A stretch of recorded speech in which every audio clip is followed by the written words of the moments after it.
And then for the last 15 minutes, talking pints. We're over a drink. We have a civilised conversation with someone. We very often disagree, but we do it in a grown-up way. Come and join me on Farrow.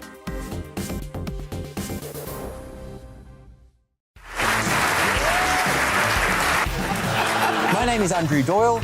Join me every Sunday evening at 7 p.m. for Free Speech Nation.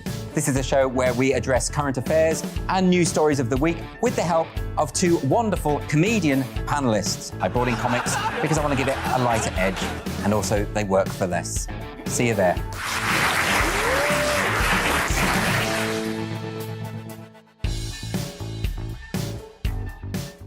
Hi there, it's Stephen and Anne. At breakfast from 6 a.m, you'll always be caught up with everything you need to know, the latest headlines, opinions and debates. We'll bring you the good news and the bad, but most of all, we're here for you. Remember, send in your views and let us know what you would like us to talk about. That's because we're your news channel. And every morning at 6 a.m, it's breakfast on GB News.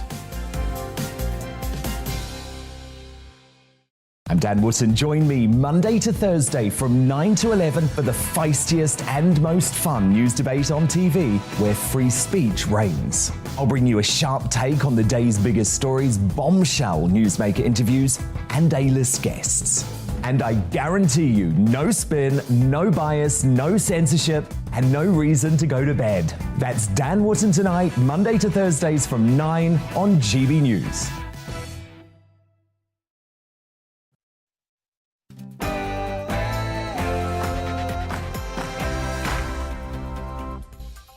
Hello and welcome to We Need to Talk About on GB News. Here with me, Tom Harwood, standing in for Alex Phillips. We're going to get stuck into the issues that we're going to be looking at in depth today.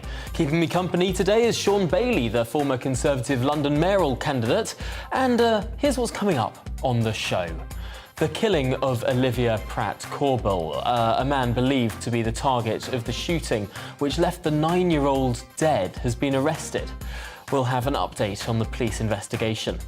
Plus, 6 months on from Russia's invasion of Ukraine, there are fears that support for President Zelensky is weakening. I'll be speaking to James Heapy, the Armed Forces Minister. And now, how hundreds of students are in limbo over their university entry because of a delay to their exam results. That's what we're talking about over the next hour, but what do you need to talk about? Email gbviews@gbnews.uk or tweet me at gbnews. Well, first, it's the GB News headlines.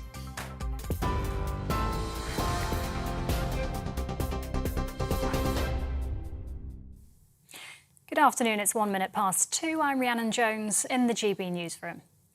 A 35-year-old man suspected of being the target of a shooting in Liverpool which killed a 9-year-old girl has been arrested. Merseyside Police says he'll be questioned in connection with the murder of Olivia Pratt-Korbel. His arrest is for breaching the terms of his release from prison. Officers are urging anyone with information relating to the shooting to come forward. Auxiliary Bishop of Liverpool, Thomas Williams, explains the impact the shootings had on the community. This would galvanise, I think, people, to get them. I think that we are totally united in this, in every single way, by the horror of it. The biggest problem, I think, is fear, and that's what people are highlighting now. If people are afraid, what they're afraid of. And the problem is we're very often afraid of the unknown. When things like this happen, it's too real. Meanwhile, in London, police investigating the shooting of an 18-year-old man have offered a £20,000 reward for information about his murder. Newly released CCTV footage shows a car involved in the shooting of Alex Ayanaku, who died nearly a year ago. A new appeal for information comes amid a wave of violent crimes in the capital.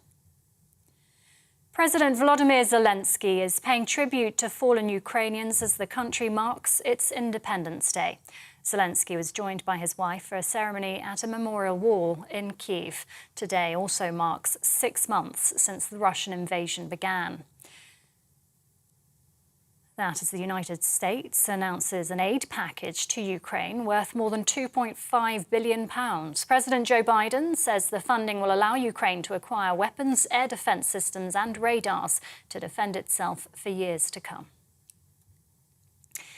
More than 23,000 people have crossed the English Channel in small boats this year. That's more than double the number at the same time last year.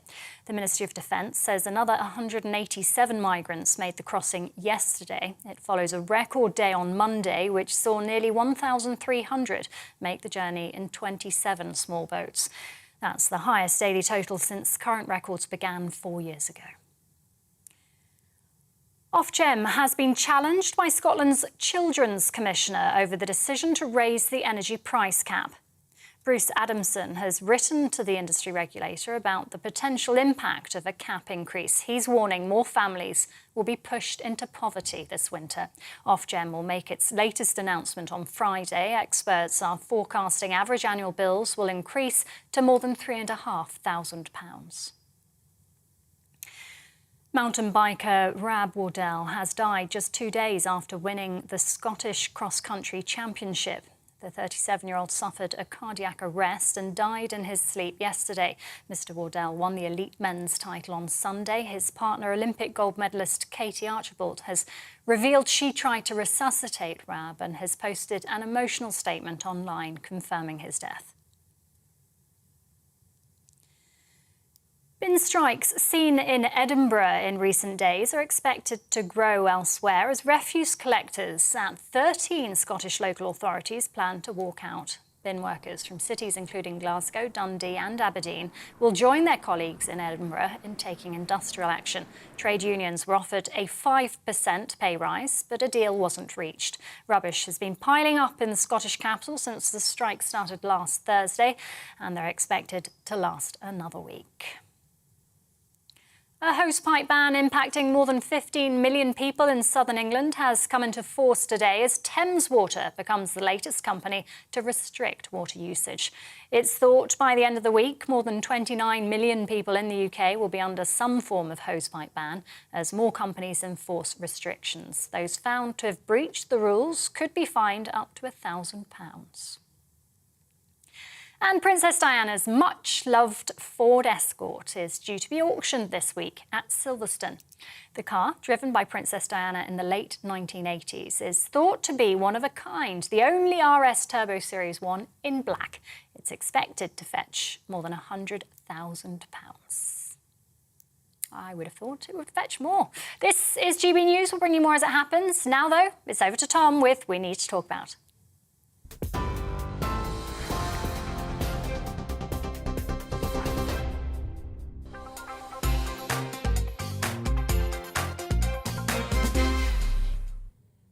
Hello, you're with We Need to Talk About here on GB News. I'm Tom Harwood, standing in for Alex Phillips. We start with the tragic killing of the 9-year-old girl in Liverpool, which has shocked not just the local community, but the whole of the UK. Olivia Pratt-Corbell was shot as her mother struggled with 2 men, one armed with a gun, on the doorstep of her house on Monday night.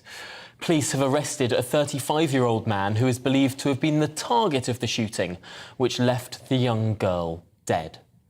But they're still searching for the gunman and have appealed to the criminal underworld to give him up.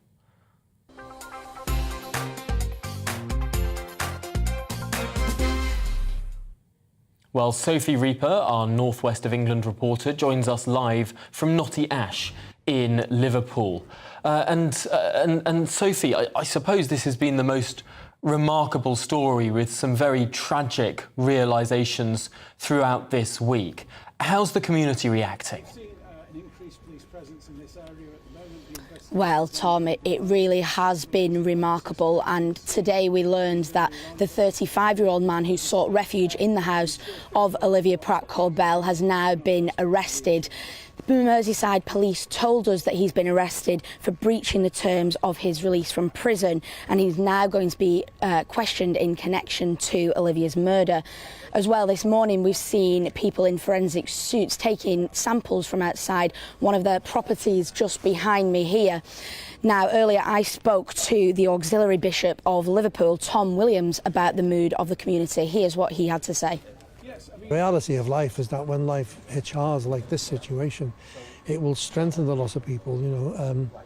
The biggest problem, I think, is fear, and that's what people are highlighting now. If people are afraid, what they're afraid of, and the problem is we're very often afraid of the unknown. When things like this happen, it's too real. Well, speaking to local residents here yesterday, they told us that this is a very tight-knit community, and they agreed with Olivia's family when they said that they will do absolutely anything to find out who was responsible for the 9-year-old schoolgirl's death. There's a typical understanding of grass culture here in this region where people don't often want to come forward for fear of retaliation. Now, police have said that this is no time to be tight-lipped and to adhere to this grass culture. They've said that they will leave no stone unturned in order to find out who the killer of Olivia was. Well, let's hope that that investigation does advance over the coming days. Sophie Rupert, thank you. Let's turn now to Sean Bailey, with me in the studio throughout the show today. Sean, this is the most remarkable development, of course. It was not the only killing that we've seen in recent days in Liverpool itself, but certainly not the only killing we've seen in the country either. The murder of the 87-year-old in London, in Manchester, the abduction of a 6-year-old girl, the shooting of a 9-year-old girl in Liverpool. Across the country, it seems, we're facing a crime spree. I think there's two things to be said first. Let's separate out. These are very, very extreme happenings. The shooting of a 9-year-old girl in Liverpool is unbelievably bad, and we need to give the police the time and the community the time to resolve that situation so we can understand what's happened and solve it there. But the broader message is this. What is it now happening in the country that making criminals so bold? And I believe it's that we have failed to back the police when they need to. We now have a police force that's worried that it's going to lose any trial it has in the newspapers. The court of public opinion, if you believe the press, is always against the police, so the police are a bit worried. And why that's important, because the single biggest driver of crime is sanctioned detentions, and that has taken a nosedive over the last 5 or 6 years. And by that, what I mean is how many people are actually caught and prosecuted. Now, if you're a criminal and you believe you're going to get away with it, there's a huge incentive to try it. And that's the thing we need to focus on now. I believe, particularly in London, in the major cities, London, Manchester, etc., we've had the police looking at the wrong things. Yes, the police's focus on violence is correct and should remain, but we have them looking at spending hours and hours and hours monitoring people online when actually they should be monitoring people on the streets. A really, really profound thing to say there, of course, because we have seen this general sense of lawlessness. I've seen a few videos in the last few days on social media of gangs of kids just running into shops, running into restaurants and stealing things with, I suppose, a sense of group impunity. They don't think they're going to get arrested. They don't think they're going to have any negative consequences from breaking the law. And unfortunately, they're right. If you look at the number of people, for instance, who are prosecuted for knife possession, for use, etc., it's very, very low. And even though I have concentrated on the police, I think that we need to add to this as well the judicial system. Because people often say to me, do we need tougher laws? Do we need longer sentences? Actually, no. What we need to do is use the system we already have, impose that. Now, the strike by the barristers actually shows you where some of the weaknesses in the system. We do need to put more funds in that system. We do need a court system that reacts really well, very quickly, and sends a message. If you break the law, you'll be pursued quickly. That's important.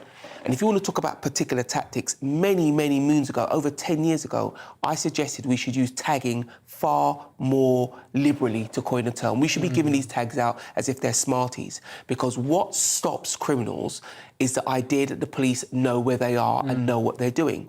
And why a tag is particularly good, because if we think it's too harsh or that person has served their time, as it were, you can take it away. It doesn't completely destroy their liberty. It gives them a chance to rebuild a life. But currently, we're filling jails, using them as warehouses, and people are coming straight back out and reoffending. And that's crucial because one of the men that has now been arrested, the person that we believe was being chased by the perpetrator in this Liverpool case, he was on release from prison, we learned today. Should he have been let out? I mean, obviously, he wasn't the one with the gun. He was the one being chased. But it does go to show that there is a sense, perhaps, of people being released from prisons, people perhaps having rivalries in prisons, maybe different gangs going after various people.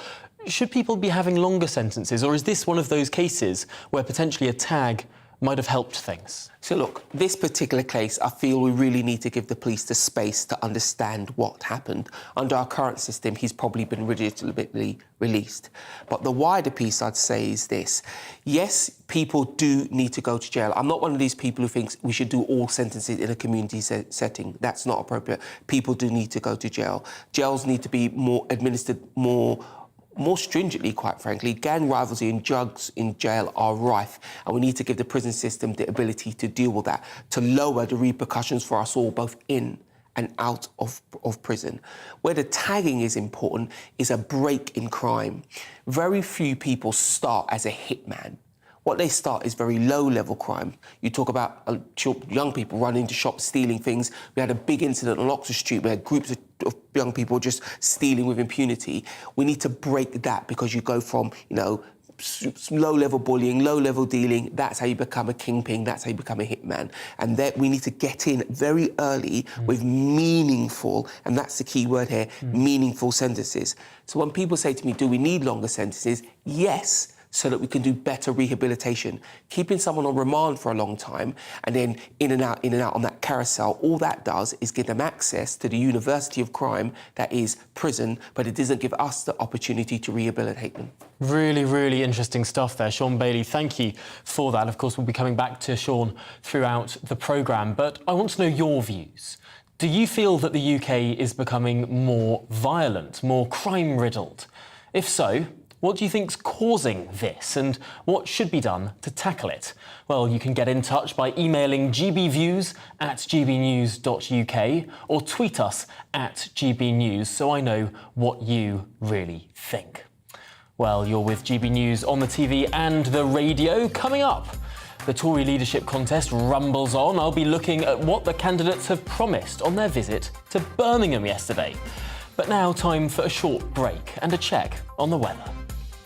Hi there, it's Aidan McGivern here with your latest weather update. Sunny, hot and humid in the southeast today, but cloudier skies elsewhere with outbreaks of rain for many, especially the southwest of England and parts of Wales. A weather front divides the country at the moment, hot and humid air to the southeast of that front, whilst fresher conditions with some showers follow to the northwest, also turning breezier, but in between, where we see that weather front crossing parts of northern and western England, Wales as well, there'll be some outbreaks of rain, quite a lot of cloud cover, the rain turning heavier and more prolonged for parts of West Wales and southwest England later on.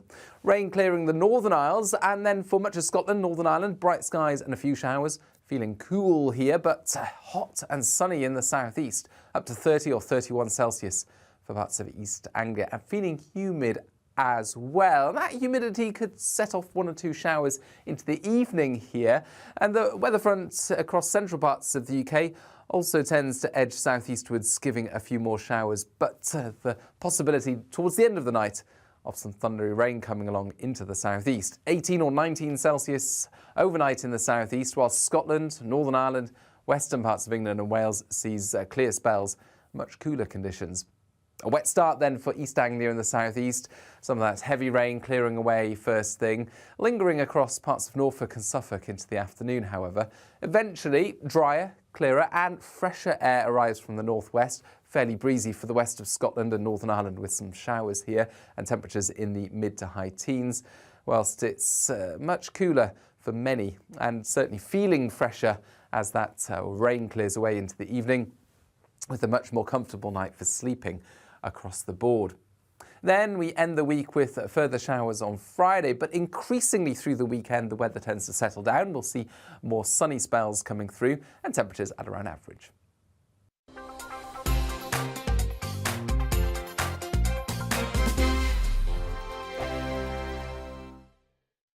Join my show Farage, 7 p.m. till 8 p.m. Monday through Thursday, and there you will get opinion, analysis, debate, and I'll cover stories that nobody else dares to touch. You've been cancelled. Join the club. Oh my goodness me. And then for the last 15 minutes, talking pints. We're over a drink. We have a civilised conversation with someone. We very often disagree, but we do it in a grown-up way.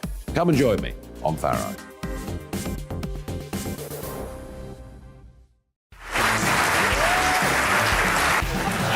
My name is Andrew Doyle. Join me every Sunday evening at 7 p.m. for Free Speech Nation.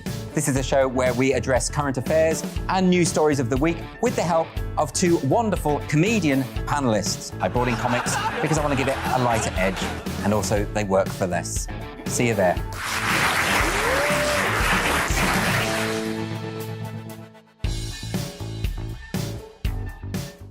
Hi there, it's Stephen and Anne. At breakfast from 6 a.m, you'll always be caught up with everything you need to know, the latest headlines, opinions and debates. We'll bring you the good news and the bad, but most of all, we're here for you. Remember, send in your views and let us know what you would like us to talk about. That's because we're your news channel. And every morning at 6 a.m, it's breakfast on GB News. I'm Dan Wootton. Join me Monday to Thursday from 9 to 11 for the feistiest and most fun news debate on TV, where free speech reigns. I'll bring you a sharp take on the day's biggest stories, bombshell newsmaker interviews, and A-list guests. And I guarantee you, no spin, no bias, no censorship, and no reason to go to bed. That's Dan Wootton Tonight, Monday to Thursdays from 9 on GB News.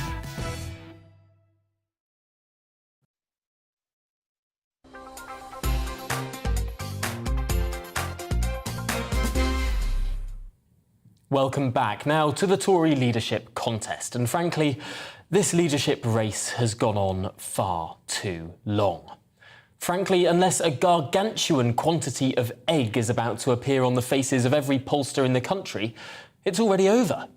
So why is Rishi Sunak still going for the jugular when it comes to attacks on his rival Liz Truss? The swipes range from calling Truss's plans immoral to saying that under Truss, millions could be pushed into poverty. It's the kind of language you might hear from the Labour Party in the most fevered point of a general election campaign. Not in the dying days of a leadership contest that is as good as over. So, what is going on? Why provide such a kamikaze-like gift to the opposition here, who've now soared to a commanding double-digit lead, of course, in the polls? And now, with as good as declaring he would not serve in a Liz Truss cabinet were she to win, today we're asking, what's Rishi Sunak's game plan? Well, let's talk now to Christian Calgi, the senior reporter for the Guido Fawkes website. And Christian, I'm curious here as to what Rishi Sunak thinks he has to gain by making more of an enemy of the likely winner of this contest than he needs to. Well, I think there's two potential hypotheses here. Firstly is that very often in elections, you get this bunker mentality where, you know, even if it's plainly obvious to everyone outside the bunker that you're heading for defeat, people inside it, their judgment is very clouded. They've spent all their hours looking at attack lines and, you know, data that they're being fed, and they may genuinely think that there's all to play for. I don't think that's entirely realistic now, even though it may have been a week or so ago. But it's very interesting, of course, that not only is Rishi playing this game, but other senior backers of his are playing it too. And you've got people like Dominic Raab, who are writing blistering op-eds attacking Liz Truss, who have all but, as you say, kamikazed their chances of remaining in a ministerial post. I think the other argument is that if Rishi thinks that this is all over, he also came out on top in the parliamentary stages of this race. And if he can think that, well, the economy's in the toilet, Liz Truss's prognosis on how to deal with the challenges facing the economy are all wrong, the Tories are going to lose an election in 2 years, if I can command a substantial amount of my 140 or so MP backers, you know, as a major rival on the backbenches for the next 2 years, there may be another vacancy will arise in a couple of years. That's a really interesting thought, and I think probably it's the one that to me makes the most sense, that Rishi Sunak isn't about to give up his job as an MP anytime soon, despite some of the rumours. What he might want to do is sort of sit in an almost Borisian position on the backbenches, as Boris Johnson did after resigning as Foreign Secretary, sitting on those backbenches for the best part of 2 years, and then swooping into the job later. It's a remarkable potential strategy. And is it one that potentially might brew more danger for Liz Truss, having such an enemy sitting right behind her on those green benches? Well, the power of patronage is very strong in the Tory party. And you've got to remember that a huge number of Rishi's backers will want to get ministerial posts. So I don't doubt that dozens and dozens of them will fall in line behind the new leader once she's appointed. You've got to remember, in Rishi's head, right, this is genuinely Liz's proposing a disaster for the country. You know, he really does believe, and his top supporters believe, that she's going to result in people being homeless, that she's going to crash the economy, that the Tories are going to be wiped out, you know, in a year and a half's time. So it's not unlikely that is a genuine strategy that they have in their back pockets. How do they genuinely think about that when Rishi Sunak started this campaign saying that any sort of fiscal loosening would be disastrous and inflationary? He launched his campaign saying that he wasn't going to cut any taxes before inflation was lowered, that he wants to control the finances of the country. And he's ending this campaign promising an immediate VAT cut on energy bills and almost furlough-style spending to help people with their energy bills in the form of fiscal loosening, no doubt through borrowed money. How does the Rishi Sunak who speaks now line up in any way with the Rishi Sunak who started this campaign? And if he thinks that sort of fiscal loosening was fairy tale economics and immoral at the start of this campaign, surely that's what his platform is by now. Yeah, I mean, there's always been an ideological consistency of anyone who thinks that tens of billions of pounds in tax cuts are inflationary, but tens of billions of pounds of government spending aren't inflationary. You know, and the reality is, I don't know if Rishi believes in much of anything anymore. You know, he is like a tiny dog scrapping at the ankles of Liz Truss and is having to attack her on anything. And it almost appears like someone sort of straddling two trains that are going in different directions. You know, he's struggling. I don't think there's, you know, how much value is there in analysing Rishi's policies anymore is the question. You know, Liz Truss is a very good reason that about a week and a half ago she stopped putting new policies out. Because there's no point. You know, the biggest issue facing the country are the tax and spend decisions on the cost of living. Those have been dealt with in the first 2 weeks of the campaign. Now, Liz isn't putting anything out. Yes, when she's going to these hustings, she's saying this is specifically how my policies will help the West Midlands or East Anglia or the North West. Rishi's still putting out policies on, you know, road drivers' rights and dentistry. Well, you know, we may as well be analysing the Lib Dems' policies in such details because the chances of either of them being enacted are so astronomically low. I can't help feeling like we're slightly wasting our time. Well, on that joyful note, there's still a couple more of these hustings to go, where we will see yet again these arguments rehearsed and rehearsed. But joy of joys, this is all over on the 5th of September. Midday, the 5th of September, we'll finally hear an answer. But for now, Christian Calgi of the Guido Fawkes website, thanks for joining us here on We Need to Talk About this afternoon. Let's turn to Sean Bailey now. And Sean, listening to that conversation, do you feel like this race has already ended, that it's gone on too long? look, as someone who's been in this process, a very similar process, the bunker mentality that Christian spoke about absolutely exists. But part of that is you need to keep going, because an election is never won until the ballots have been counted. That's key. So he has to keep going. But I think it's a real shame Rishi's gone this way, because one of the proudest boasts of the Tory party, we had 2 real candidates. Now, I came out for Liz eons ago, but I was proud of Rishi, and part of some of the things he said I could support as well. And the idea that he'd still be around somewhere in the cabinet wasn't alarming to me. But these level of attacks are poor, and I tell you why. Because the Tory party has a real bad history of helping the Labour Party. The Labour Party can't beat us unless we do something ridiculous. And some of what Rishi's starting to do is ridiculous, because you can guarantee that Keir Starmer will be saying, and your own ex-chancellor said A, B, C, D and B. He'll keep saying that. So I don't think he should do that. But the deeper thing is this.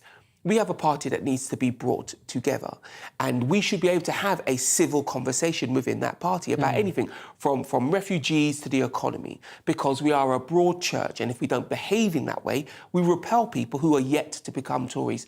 And I think his team and himself should look at that. And Rishi needs to walk away from this and hold his head high, and that means going back to sort of how he started out, with a positive message, with real policies, and an idea that, you know, we could all come together. These attacks don't do anybody any good. Do you think it's now impossible for Rishi Sunak to serve in any future Liz Truss cabinet? He seems to have ruled it out himself, but judging from what you're saying, from these attacks that we've seen as well, would Liz even want him?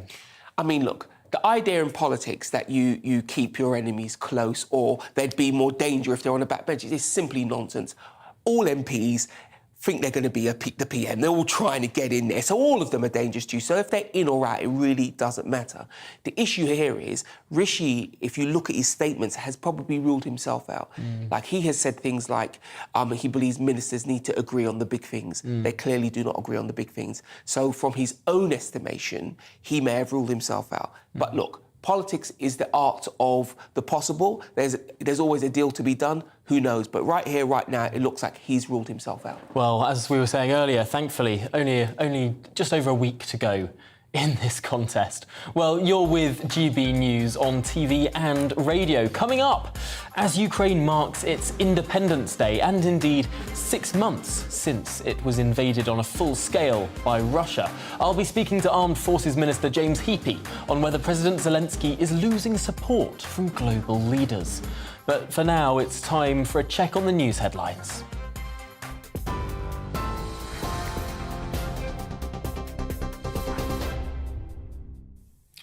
Good afternoon, it's exactly 2:30. I'm Rhiannon Jones in the GB newsroom. A 35-year-old man suspected of being the target of a shooting in Liverpool which killed a 9-year-old girl has been arrested. Merseyside Police says he'll be questioned in connection with the murder of Olivia Pratt-Corbell. His arrest is for breaching the terms of his release from prison. Officers are urging anyone with information relating to the shooting to come forward. President Volodymyr Zelensky has paid tribute to fallen Ukrainians as the country marks its Independence Day. Zelensky was joined by his wife for a ceremony at the Memorial Wall in Kyiv. Labour leader Keir Starmer has reiterated his party's support for the people of Ukraine. 6 months after the start of the conflict in Ukraine, I've been here in Salisbury Plain looking and watching Ukrainian troops being trained by British troops here with live rounds, simulating the situation they're going to be facing. That's given me the opportunity to say and to reiterate Labour's commitment and support for the Ukrainian people and our unshakable support for NATO and our allies. And I've been so impressed with the training I've seen here. The United States has announced an aid package to Ukraine worth more than £2.5 billion. In a statement, US President Joe Biden said the funding would allow Ukraine to acquire weapons, air defence systems and radars to defend itself for years to come. More than 23,000 people have crossed the English Channel in small boats this year. That's more than double the number at the same time last year. GB News has learned another 500 migrants made the crossing today, with more boats coming in this afternoon. It follows a record day on Monday, which saw nearly 1,300 make the journey in 27 small boats. That's the highest daily total since current records began 4 years ago. TV online and DAB Plus Radio, this is GB News. It's back to Tom with We Need to Talk About in just a moment. Don't go anywhere.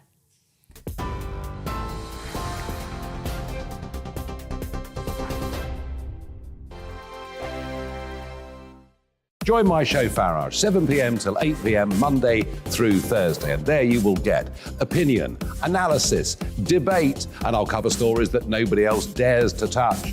You've been cancelled. Join the club. Oh, my goodness me. And then for the last 15 minutes, talking pints. We're over a drink. We have a civilised conversation with someone. We very often disagree, but we do it in a grown-up way. Come and join me on Farage.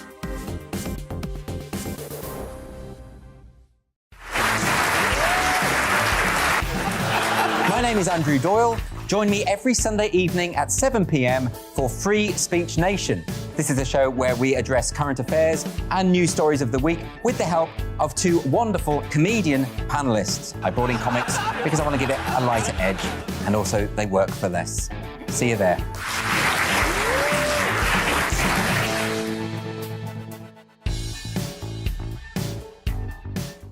Hi there, it's Stephen and Anne. At breakfast from 6 a.m, you'll always be caught up with everything you need to know, the latest headlines, opinions and debates. We'll bring you the good news and the bad, but most of all, we're here for you. Remember, send in your views and let us know what you would like us to talk about. That's because we're your news channel. And every morning at 6 a.m, it's breakfast on GB News. I'm Dan Wootton. Join me Monday to Thursday from 9 to 11 for the feistiest and most fun news debate on TV, where free speech reigns. I'll bring you a sharp take on the day's biggest stories, bombshell newsmaker interviews, and A-list guests. And I guarantee you, no spin, no bias, no censorship, and no reason to go to bed. That's Dan Wootton tonight, Monday to Thursdays from 9 on GB News.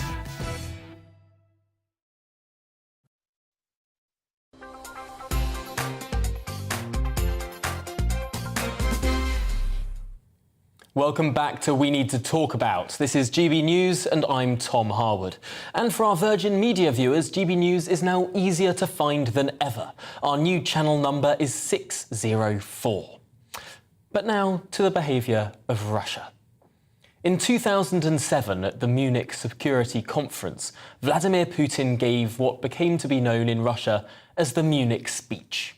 It challenged the Western alliance, slammed the idea that sovereign states could freely choose to join NATO, and set out a view of what he thought Russia should be. But frankly, the West did not listen. The West did not want to believe that Putin was anything other than a slightly stroppy participant in a rules-based international order. The West did not want to believe that Putin meant what he said, that he was rejecting our rules-based order. And then, just a year later, he proved what he meant. He started the first European war of the 21st century when Russia invaded Georgia in 2008. Despite condemnation of the action, there was not significant Western resolve to respond with either meaningful sanctions or military aid. In 2012, Mitt Romney was mocked by President Obama for suggesting that Russia was a geopolitical foe. The Cold War has been over for decades, he said. Well, to this day, Russia now maintains direct control over swathes of Georgia. In this context, it's easy to see why 6 years later Putin felt emboldened enough to invade and annex Crimea and sponsor separatist fighting in the east of Ukraine from 2014. Again, to the condemnation of the West, who provided little more than harsh words and a sigh of relief when Putin stopped at Crimea. Frankly, the West appeased Putin. Harsh words, not harsh sanctions. The diplomatic equivalent of pleading, "Don't do that again," in a word, weakness. European countries like France and Germany continued to hold Putin closely, continued to pursue economic partnerships, building new pipelines that only served to increase our collective dependency on this plainly rogue, despotic state, to chug Russian hydrocarbons westwards and Western money to the Kremlin. Is it any wonder that Putin believed he could go further with impunity? In 2022, of course, he launched a full-scale invasion of Ukraine, the second largest country in Europe.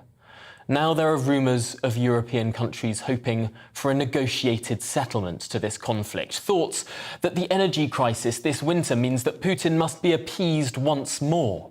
A peace agreement of sorts, where Putin promises to stop killing Ukrainians in return for control over some Ukrainian soil. Well, if you think that sort of agreement will end this, then I have a bridge to sell you. The clear lesson of the last decade of Russia's rogue actions in the international arena is they will not stop. You give them an inch and they will take a mile. Sue for peace and they will strike again, just as you lose interest. Appease and they will simply bank their gains and then push further still. We've seen this before in our history. So to those who simply say, let Putin have a part of Ukraine, let Russia expand, reward the Kremlin for its murderous near-genocidal path to some territorial expansion, and hope Russia will simply stop there, well, it's time those who advance that argument brushed up on their Winston Churchill quotes. An appeaser is one who feeds a crocodile, hoping it will eat him last. Well, so far, support for Ukraine from Western allies has remained relatively steadfast. But our security editor Mark White reports that some military experts are predicting support could fracture as many countries struggle to cope with an energy shortage and a likely economic recession in the coming months. 6 months on from the Russian invasion, in the towns of eastern Ukraine, this has become a war of attrition. Here in Toretsk, Arkady Batchuk is back to sift through what remains of his apartment block after the latest Russian shelling, which killed 2 of his neighbours. To add to the misery here, the strikes have crippled the town's water supplies, but Arkady and many others here are determined to stay put. We are not planning to leave. I was born here, even though my wife is from Lviv. We got married and are living here. We are not planning to run anywhere. Since the first missiles rained down on Ukraine's towns and cities,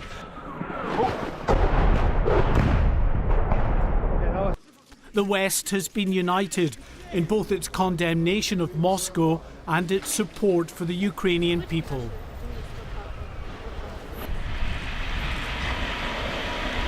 In the early days of the war, the Russian tanks rolled quickly over many miles of Ukrainian soil,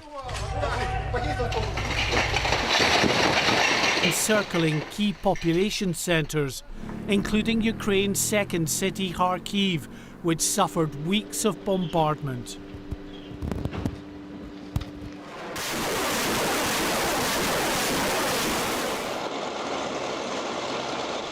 But a rush towards the capital was halted and then reversed, thanks to fierce Ukrainian resistance.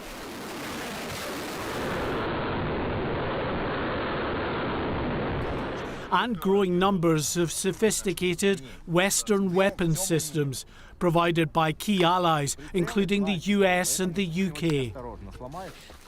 That Western resolve is holding, but with a bleak winter ahead, with many countries feeling the effects of energy shortages and the likelihood of economic recession, maintaining that high level of support over the long run could be a tough ask.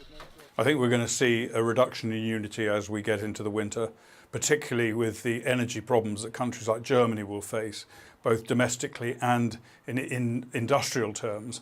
And that, I think, will lead to Germany and other Western countries, including NATO countries, reducing their support for Ukraine and probably pressuring Zelensky to come to terms with Russia. Thank you, everybody. Thank you. One of the first Western leaders to travel to the Ukrainian capital after the outbreak of the war, Boris Johnson has been at the forefront of support for President Zelensky's efforts to fight off Russian aggression. Publicly at least, both candidates to take over from Boris Johnson say that support will continue.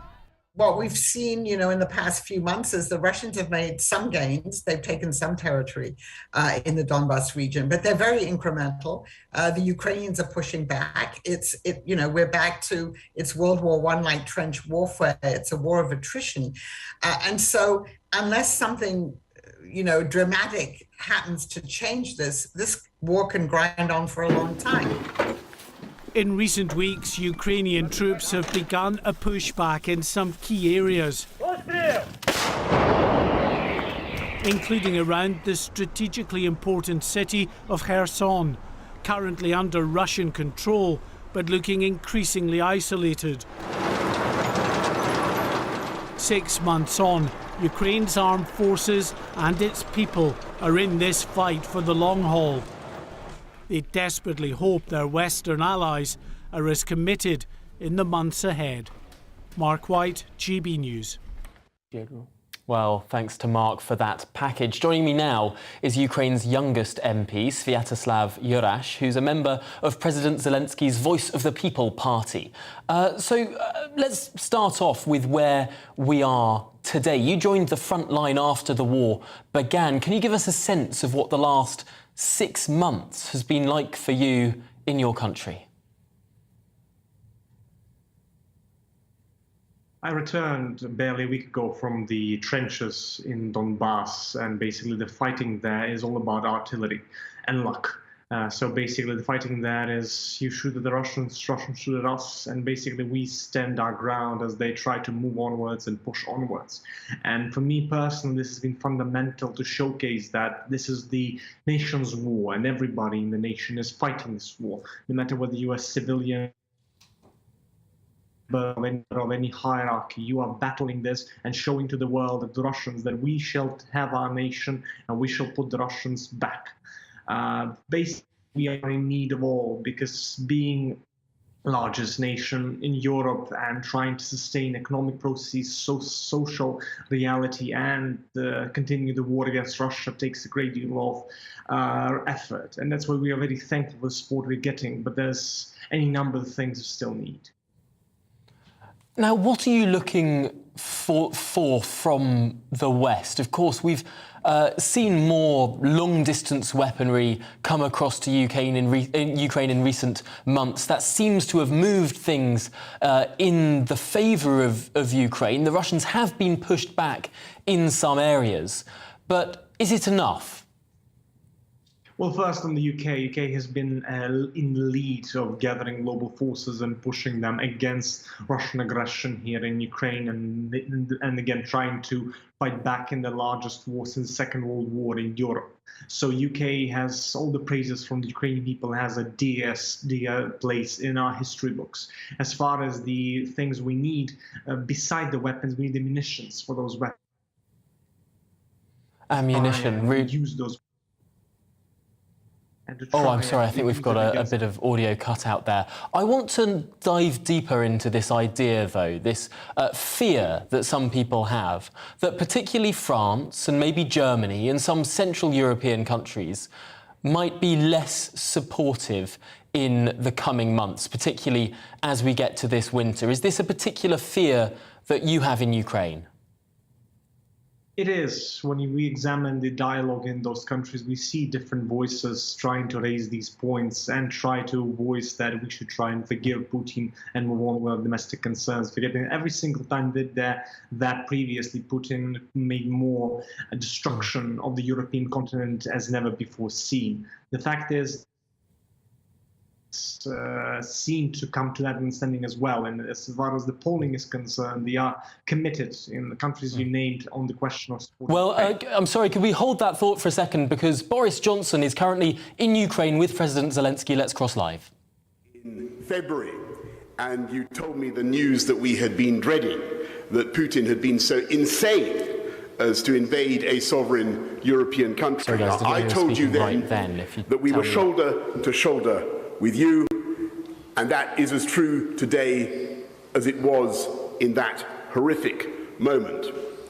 And I can also tell you that about an hour later, when we met in the high security room in Downing Street to try to understand what was happening, we were filled with foreboding, because we just did not see how this innocent and beautiful country could repel an attack by more than 100 battalion tactical groups when the suffering and the casualties would be so immense. But you did. And like one of those indomitable Ukrainian boxers for which this country is justly famous, you came off the ropes and you hit him with an uppercut that sent Putin's armies reeling from Kiev, and a hook to drive him from Kharkiv, and it became ever clearer to the world that he had fatally underestimated the grit and the will, and above all, the price. Well, we're struggling to get that connection there live from Ukraine. I believe we can go back to Boris Johnson. Heroic dead. I salute the families of the bereaved and the injured, the emergency services who have been called time after time to the scenes of Putin's atrocities. And I salute the bravery of the ordinary people of Ukraine who have just got on with their lives. The teachers, the students, the children. In our country today, young people are getting their grades for their exams, and of course it's been a tough time for them because we've all had to go through with a pandemic. But I ask us all to think of the children of Ukraine, 2/3 of whom have been driven from their homes. 2/3. And who have seen nearly 1/5 of their schools destroyed or damaged. And yet, working by candlelight or in makeshift classrooms, 7,500 of them have achieved the highest possible grades. And I think it's our collective mission to ensure that those brilliant students grow up to use their qualifications to achieve their dreams in a peaceful, prosperous, and independent Ukraine. And I believe that they will, because out of the ashes of your towns and cities, out of the monstrous scars that are being left by Putin's missiles, something beautiful is blooming, and it's a flower that the whole world can see and admire. And that is the unconquerable will of the Ukrainians to resist. And that is what Putin failed to understand. He simply had no idea how much Ukrainians love this extraordinary country with its rich black soil and magical golden domes, how much they treasure the life and the bustle and the freedom and the Eurovision Song Contest winning cultural dynamism of Ukraine. And just as he fatally underestimated Ukraine, he also underestimated the price the world was willing to pay to support Ukraine. We have and we will. And even though we must accept that after 6 months of war, the price is indeed a high price. And I've come from the United Kingdom, where we're battling inflation that is being driven by the spike in energy prices that is caused by Putin's war. And we face strikes being driven by trade unions' bosses who have the ruinous belief that the best way to tackle soaring energy prices is with ever higher wages, when that is, of course, simply to pour petrol on the flames. And of course, we're doing everything we can to deal with the pressures people face in their cost of living and to help people through the difficult months ahead. And that's why, given what's happening across the world, Volodymyr, it's so important for you to know now that we in Britain have the strength and the patience to get through these economic difficulties that have been so recklessly driven and exacerbated by the folly and malevolence of one man, Vladimir Putin. And like every other European country, we're of course working to end our dependence on Russian hydrocarbons. We're building those new nuclear power stations, one a year rather than one every 10 years, tens of gigawatts of new wind farms. And I can tell you that we in the UK will not for 1 second give in to Putin's economic blackmail.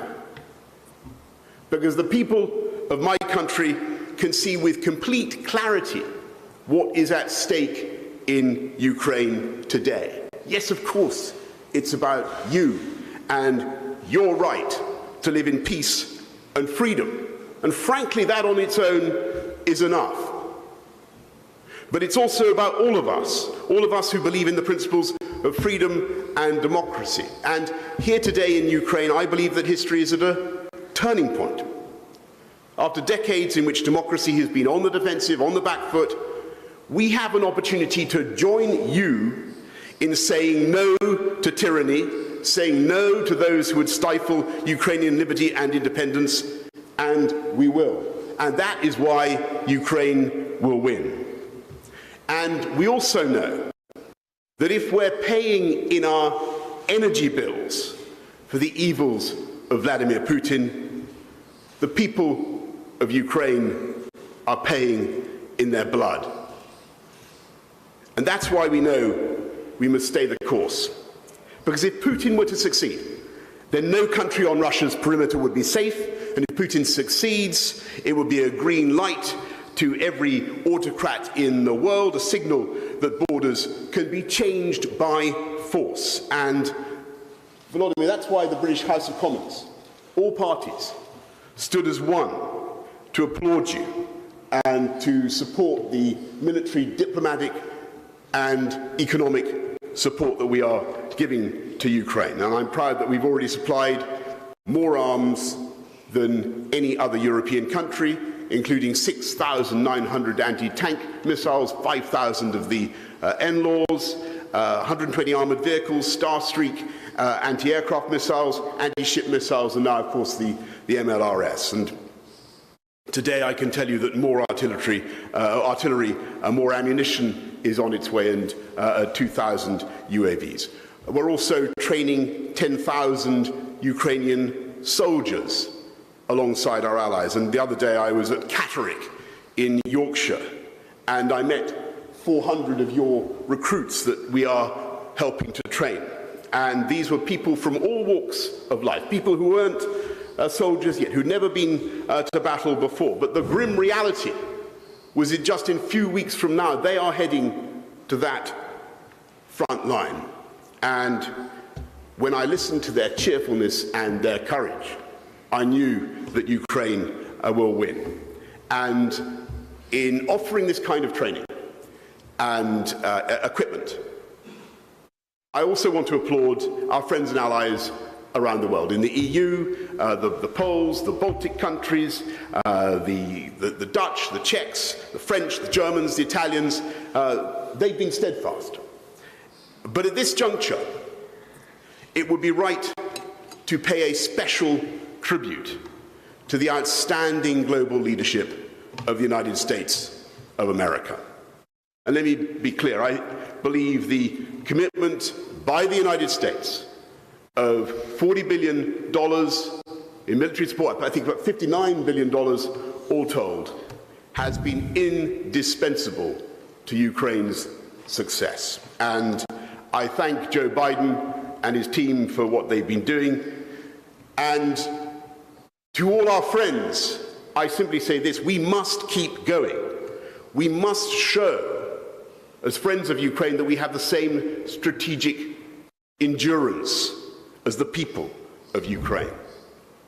We know that the coming winter will be tough and that Putin will manipulate Russian energy supplies to try to torment households across Europe. And our first test as friends of Ukraine will be to face down and endure that pressure, to help consumers, but also to build up our own supplies. And I believe that as we come through this winter, our position will strengthen.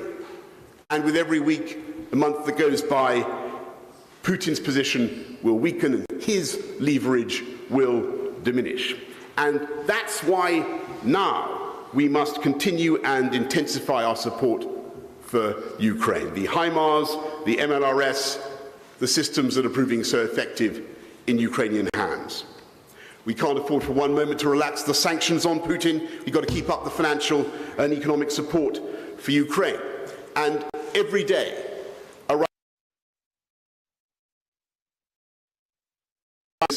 It's his war that's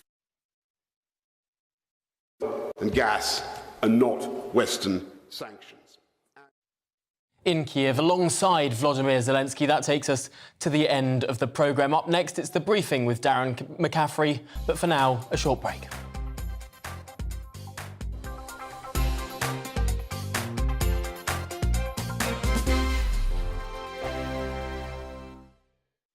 Join my show Farage, 7 p.m. till 8 p.m. Monday through Thursday. And there you will get opinion, analysis, debate, and I'll cover stories that nobody else dares to touch. You've been cancelled. Join the club. Oh, my goodness me. And then for the last 15 minutes, talking pints. We're over a drink. We have a civilised conversation with someone. We very often disagree, but we do it in a grown-up way. Come and join me on Farage.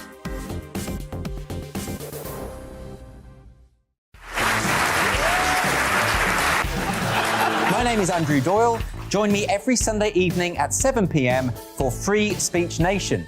This is a show where we address current affairs and news stories of the week with the help of two wonderful comedian panellists. I brought in comics because I want to give it a lighter edge, and also they work for less.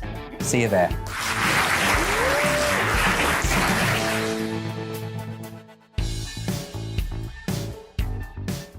Hi there, it's Stephen and Anne. At breakfast from 6 a.m, you'll always be caught up with everything you need to know, the latest headlines, opinions and debates. We'll bring you the good news and the bad, but most of all, we're here for you. Remember, send in your views and let us know what you would like us to talk about. That's because we're your news channel. And every morning at 6 a.m, it's breakfast on GB News. I'm Dan Wootton. Join me Monday to Thursday from 9 to 11 for the feistiest and most fun news debate on TV, where free speech reigns. I'll bring you a sharp take on the day's biggest stories, bombshell newsmaker interviews, and A-list guests. And I guarantee you, no spin, no bias, no censorship, and no reason to go to bed. That's Dan Wootton Tonight, Monday to Thursdays from 9 on GB News.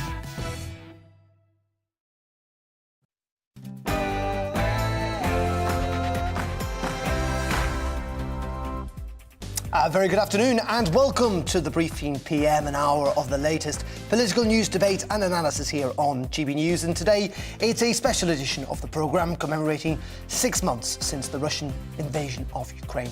Today we're going to be talking to some of our regular contributors on the subject and assess where we are at 6 months into this conflict.